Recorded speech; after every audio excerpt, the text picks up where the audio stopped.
আজকে আমরা আলোচনা করব পিএসসি ক্লার্কশিপের বিগত বছরের প্রশ্নের ব্যাখ্যা সহ উত্তর নিয়ে।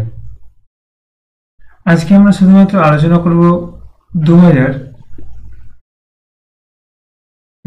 সাল থেকে 2024 পর্যন্ত যতগুলো পিএসসি ক্লার্কশিপের পরীক্ষা হয়েছে সমস্ত পরীক্ষার ইতিহাসের প্রশ্নের ব্যাখ্যা সহ উত্তর নিয়ে। প্রথমে আমরা আলোচনা করব ক্লার্কশিপ 2019-এর শিফট 1-এর হিস্ট্রির কোশ্চেন নিয়ে। তারপরে ক্লার্কশিপ 2019-এর সেকেন্ড শিফটের, এরপর ক্লার্কশিপ 2015 সালে ওয়েস্ট বেঙ্গল স্টাফ সিলেকশন কমিশনের, এরপর 2013 সালের স্টাফ সিলেকশন কমিশনের হিস্ট্রির কোশ্চেন নিয়ে, এরপর ডব্লিউবিপিএসসির ক্লার্কশিপ 2009-এর শিফট 1 এবং শিফট 2 দুটোই নিয়ে আলোচনা করব। শিফট 1 এবং শিফট 2 এর দুটো পেপারেরই হিস্ট্রি নিয়ে আলোচনা করব। এরপর 2007 সালের ডব্লিউবিপিএসসি ক্লার্কশিপ 2007 সালে যে এক্সাম হয়েছিল তার হিস্ট্রি কোশ্চেন নিয়ে আলোচনা করব। 2006 সালের এবং 2005 সালের, 2004 সালের, 2003 সালের, 2002 সালের এবং 2000 সালের। তাহলে বিগত প্রায় 10টি বছরের প্রশ্ন উত্তর নিয়ে আমরা আলোচনা করব। তাহলে চলো শুরু করা যাক। আজকে আমরা মেনলি আলোচনা করব হিস্ট্রির কোশ্চেন নিয়ে। এর পরের দিন আমরা পার্ট করে প্রতিটি বিষয়ে আলাদা আলাদা করে ভিডিও নিয়ে আসব। চলো শুরু করা যাক।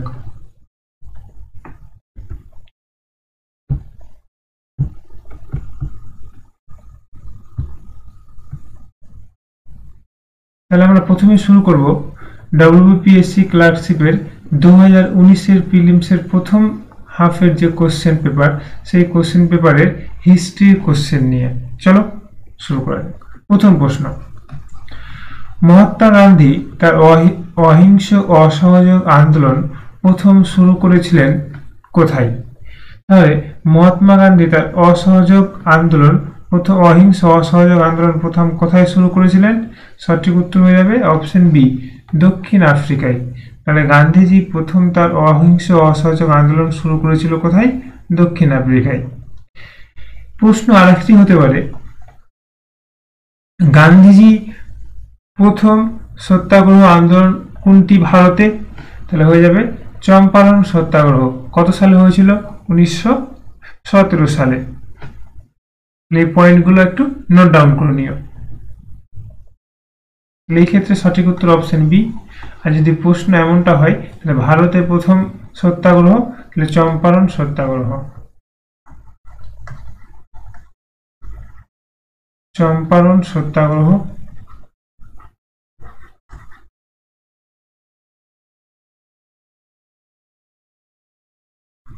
কোথায় এটা হয়েছিল? বিহারের চম্পারণে 1917 সালে।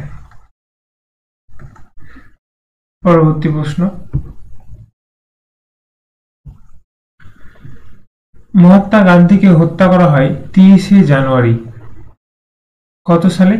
1948 সালে। তাহলে 30শে জানুয়ারি 1948 সালে মহাত্মা গান্ধীকে হত্যা করা হয়। কে হত্যা করেছিল? নাথুরাম গডসে।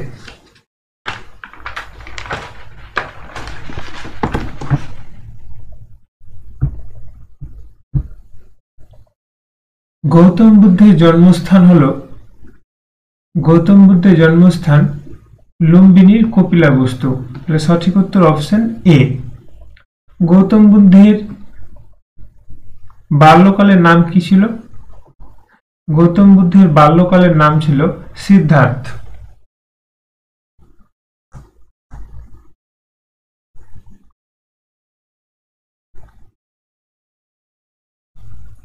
গৌতম বুদ্ধের মায়ের নাম ছিল মায়া দেবী এবং তার পুত্রের নাম ছিল রাহুল। ছেলের নাম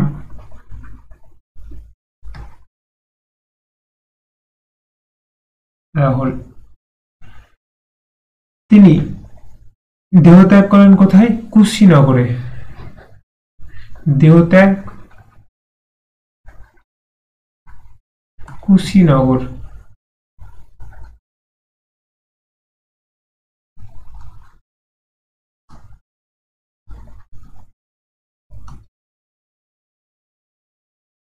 এবং নির্বাণ লাভ করেন সারনাথে।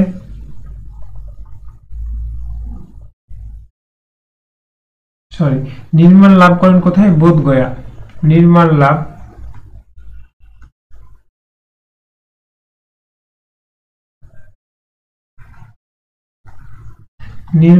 করেন বোধগয়া। বোধগয়াতে। প্রথম ধর্ম প্রচার করেন সারনাথে।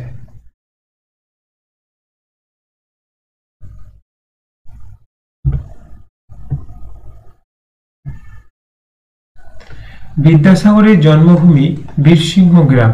তাহলে বীরসিংহ গ্রাম কোথায়? হুগলি জেলায়, নদিয়া জেলায়, পশ্চিম মেদিনীপুর জেলায়, অপশন ডি হাওড়া জেলায়। এই ক্ষেত্রে সঠিক উত্তর হয়ে যাবে পশ্চিম মেদিনীপুর জেলায়। তাহলে বিদ্যাসাগরের জন্মভূমি বীরসিংহ গ্রাম, মেদিনীপুর, পশ্চিম মেদিনীপুর জেলায়। 1820 খ্রিস্টাব্দের 26শে সেপ্টেম্বর বিদ্যাসাগর জন্মগ্রহণ করেন।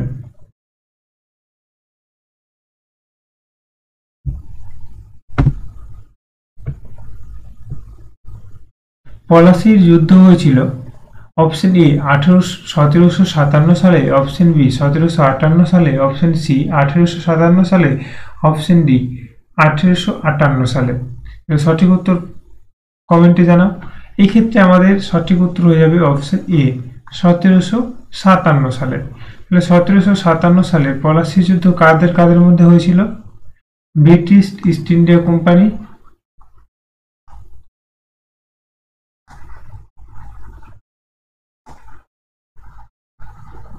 কোম্পানি ভার্সেস বাংলার নবাব সিরাজউদ্দৌলা, বেঙ্গল নবাব। তাহলে পলাশী যুদ্ধ হয়েছিল ব্রিটিশের সাথে বাংলার নবাব সিরাজউদ্দৌলার। পরাজিত কে হন? সিরাজউদ্দৌলা পরাজিত হন। পরবর্তী প্রশ্ন, নিম্নোক্ত কোন জায়গায় ক্ষুদিরাম বসুকে ফাঁসি দেওয়া হয়? ক্ষুদিরাম বসুকে ফাঁসি দেওয়া হয় option A Medinipur, option B Dumdum central jail, option C Muzaffarpur, option D presidency jail Kolkata. এক্ষেত্রে সঠিক উত্তর হয়ে যাবে অপশন সি মুজাফরপুরে। মুজাফরপুরে ক্ষুদিরাম বসুকে ফাঁসি দেওয়া হয়। 1908 সালের 11ই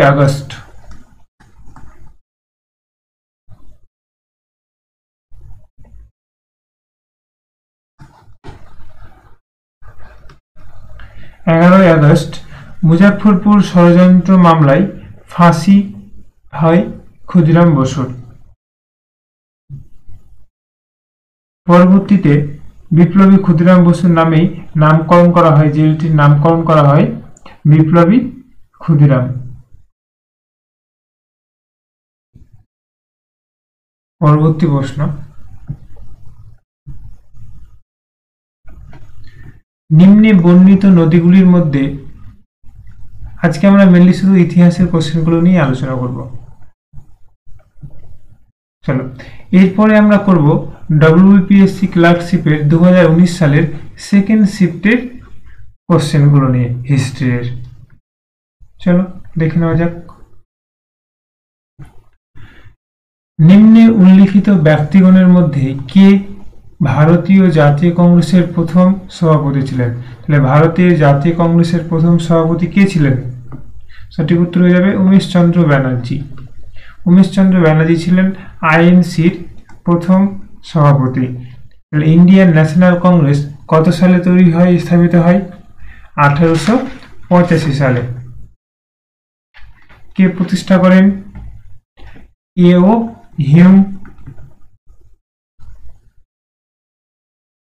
তৎকালীন ভাইসরয় কে ছিলেন? Lord Dufferin. এগুলো ছিল কতগুলো গুরুত্বপূর্ণ তথ্য। পরবর্তী প্রশ্ন, স্বাধীন ভারতের প্রথম ভারতীয় গভর্নর জেনারেল কে ছিলেন?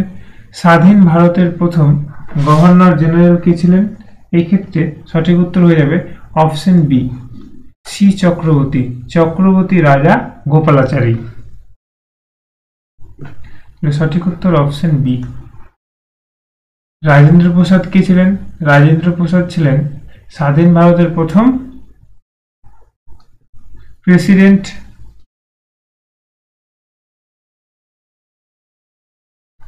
প্রথম রাষ্ট্রপতি। ডক্টর বি আর আম্বেদকরকে কি বলা হয়? ডক্টর বি আর আম্বেদকরকে বলা হয় আধুনিক ভারতের মনু।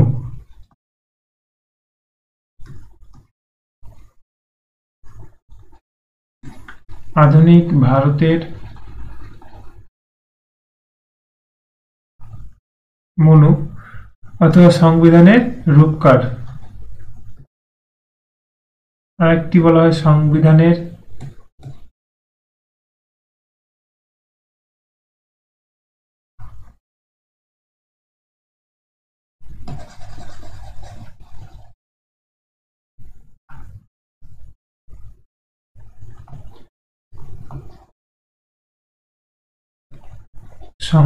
রূপকার। সর্বপল্লী রাধাকৃষ্ণন কে ছিলেন? সর্বপল্লী রাধাকৃষ্ণন ছিলেন ভারতের প্রথম উপরাষ্ট্রপতি, ভাইস প্রেসিডেন্ট। ইনার জন্মদিনকে শিক্ষক দিবস হিসাবে পালন করা হয়। পরবর্তী প্রশ্ন, আলেকজান্ডার কখন ভারত আক্রমণ করেন? আলেকজান্ডার ভারত আক্রমণ করেন অপশন এ 323 বিসিতে, option B 325 BC, option C 326 BC, option D 327 BC বা খ্রিস্টপূর্ব 327। সঠিক উত্তর হবে অপশন ডি 327 বিসি। আলেকজান্ডার যখন ভারত আক্রমণ করে তখন ভারতের সিংহাসনে কে ছিল? নন্দ বংশের শেষ সম্রাট ধননন্দ।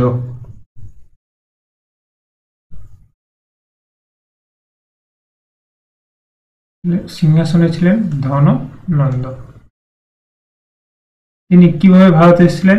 খাইবার পাস দিয়ে। খাইবার পাস হয়ে খাইবার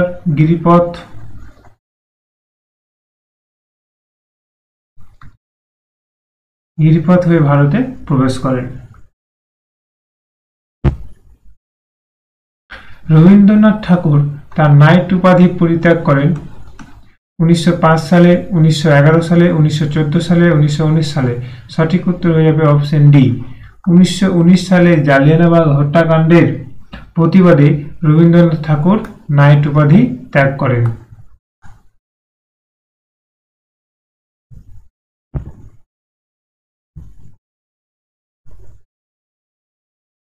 1944 সালের 14 এপ্রিল ব্রিটিশ সেনাবাহিনীকে পরাস্ত করে আইএনএ যেখানে ভারতীয় পতাকা উত্তোলন করেছিল সেই জায়গার নাম কি? Option A Imphal, option B Moirang, option C Kohima, option D Moreh. সঠিক উত্তর অপশন সি কোহিমা। আজাদ হিন্দ ফৌজ বাহিনীর সুভাষ ব্রিগেড নাগাল্যান্ডের কোহিমায় পাহাড়ের চূড়ায় ভারতের জাতীয় পতাকা উত্তোলন করেন। এক্ষেত্রে সঠিক উত্তর হয়ে যাবে option C.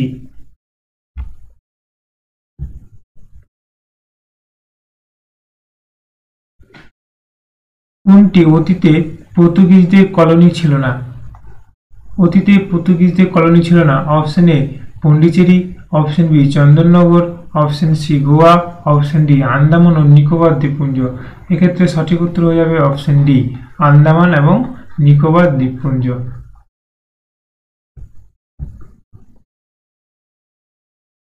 Swami Vivekananda Chicago ধর্ম সম্মেলনে বক্তৃতা দিয়েছিলেন কত সালে? স্বামী বিবেকানন্দ শিকাগো ধর্মসভায় বক্তৃতা দিয়েছিলেন 1893 সালে। সঠিক উত্তর হয়ে যাবে অপশন সি।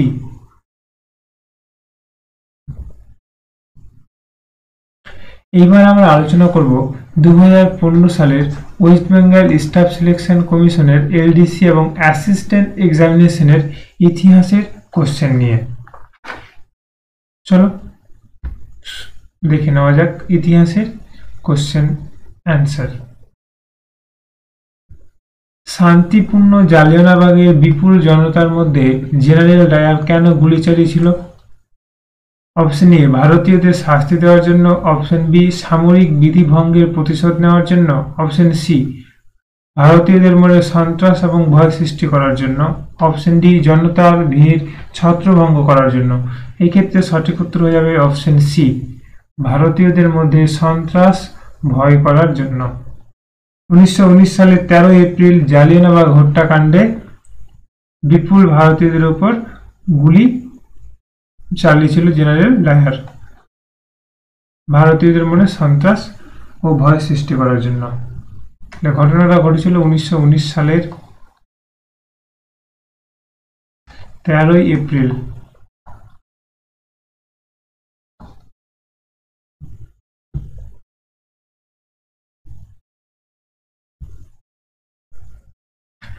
ভারতের কোথায় গান্ধীজি প্রথম সত্যাগ্রহ আন্দোলন শুরু করেন?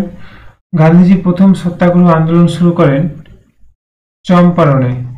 1917 সালে চম্পারণে প্রথম সত্যাগ্রহ আন্দোলন শুরু করেন, বিহারের চম্পারণে।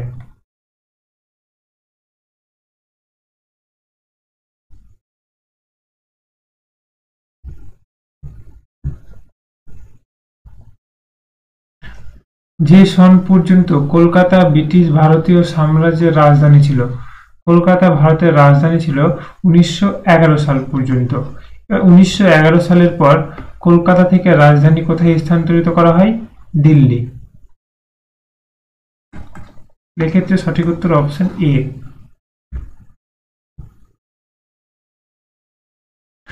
কোন governor general fort William college স্থাপন করেন?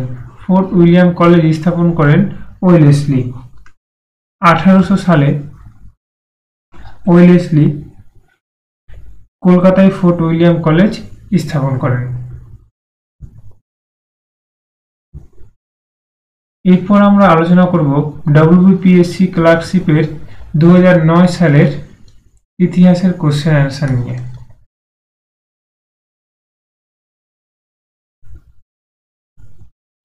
প্রথম প্রশ্ন, ভারতের প্রাচীনতম সভ্যতা কোনটি? ভারতের প্রাচীনতম সভ্যতা মেহেরগড় সভ্যতা। Option D.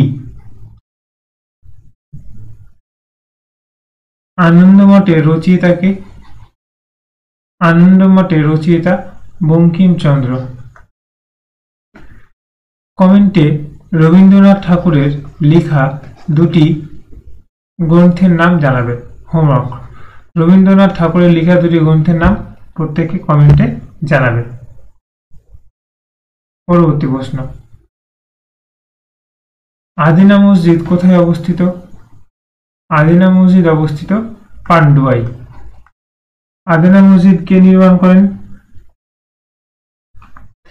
আদিনা মসজিদ নির্মাণ করেন সিকান্দার শাহ, ইলিয়াস শাহী বংশের রাজা।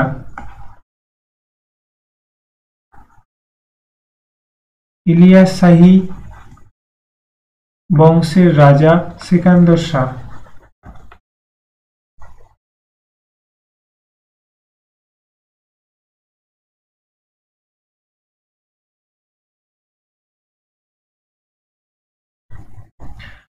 আদিনা মসজিদ নির্মাণ করেন।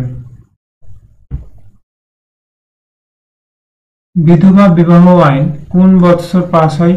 বিধবা বিবাহ আইন পাস হয় 1856 সালে। সঠিক উত্তর হয়ে যাবে অপশন বি, 1856।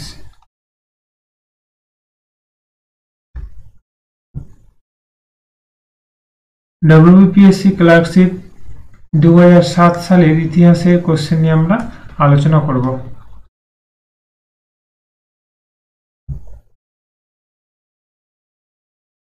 এশিয়াটিক সোসাইটি কে প্রতিষ্ঠা করে? এশিয়াটিক সোসাইটি প্রতিষ্ঠা করেন উইলিয়াম জোন্স। কত সালে? 1784 সালে কলকাতায়।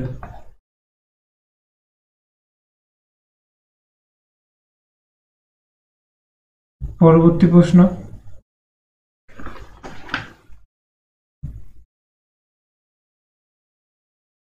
কোন গুপ্ত রাজা পশ্চিম ভারতে শক শাসনের অবসান ঘটান? শক শাসনের অবসান ঘটান দ্বিতীয় চন্দ্রগুপ্ত। শক শাসনের অবসান ঘটানোর জন্য একে কি উপাধি দেওয়া হয়েছিল? শকারি। তাহলে সঠিক উত্তর অপশন বি, চন্দ্রগুপ্ত 2।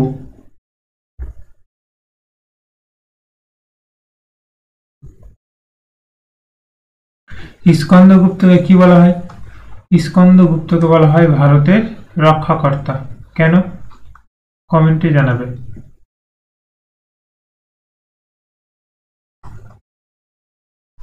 স্কন্দগুপ্তকে কেন ভারতের রক্ষাকর্তা বলা হয়? কমেন্টে জানাবে সঠিক উত্তর। এবং আরেকটি প্রশ্ন নিয়ে নাও হোমওয়ার্ক। ভারতের নেপোলিয়ান কাকে বলে? এই 4টি কমনই অপশন থাকলো।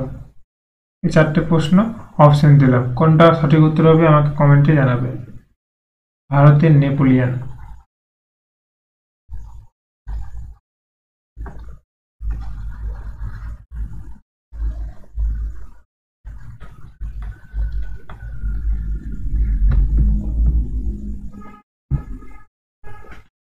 মহাবলীপুরমের রথ আকার বিশিষ্ট মন্দিরগুলি নির্মিত হয়েছিল পল্লব রাজাদের আমলে, চোল রাজাদের আমলে, পাণ্ড্য রাজাদের আমলে, বাদামীর চালুক্য রাজাদের আমলে। সঠিক উত্তর হয়ে যাবে অপশন এ, পল্লব রাজাদের আমলে। পল্লবরাজ প্রথম নরসিংহ বর্মনের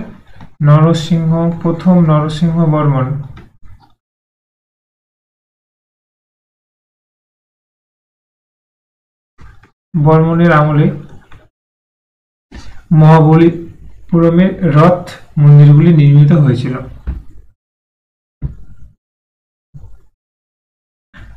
গীতগোবিন্দ রচয়িতা জয়দেব বাংলার কোন রাজার সভাকবি ছিলেন? এক্ষেত্রে সঠিক উত্তর হয়ে যাবে অপশন ডি, লক্ষণ সেনের সভাকবি ছিলেন। কার রাজত্বকালে ফতেপুর সিক্রি নির্মিত হয়েছিল? ফতেপুর সিক্রি নির্মিত হয়েছিল আকবরের রাজত্বকালে। সঠিক উত্তর অপশন এ।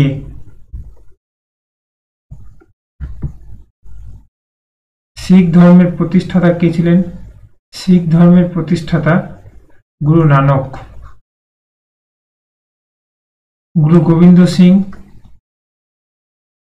শিখ জাতিকে সামরিক জাতিতে রূপান্তরিত করেন, সামরিক জাতিতে পরিণত করেন।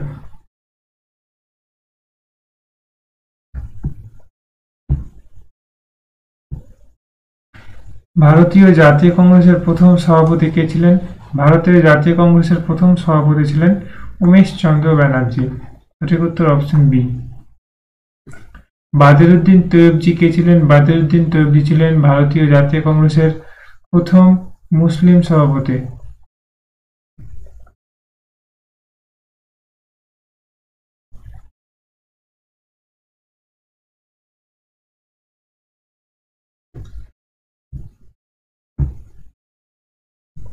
ব্রিটিশ ভারতের রাজধানী কলকাতা থেকে দিল্লিতে স্থানান্তরিত হয় 1911 সালে। সঠিক উত্তর হয়ে যাবে অপশন সি। কার আমলে? লর্ড হার্ডিঞ্জ টু এর আমলে। সম্পদের নিষ্কাশনের সমালোচনা কে করেন? সম্পদের নিষ্কাশন এর সমালোচনা করেন দাদাভাই নওরোজি। তার কোন গ্রন্থে? তার গ্রন্থটির নাম কমেন্টে জানাবে। বইটির নাম কি ছিল?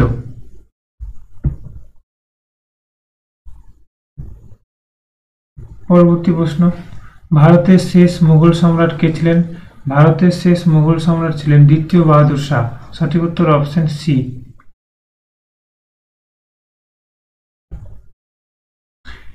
আজকে এই পর্যন্ত। পরের দিন আমরা আলোচনা করব ডব্লিউবিপিএসসি 2006 থেকে 2000 সাল পর্যন্ত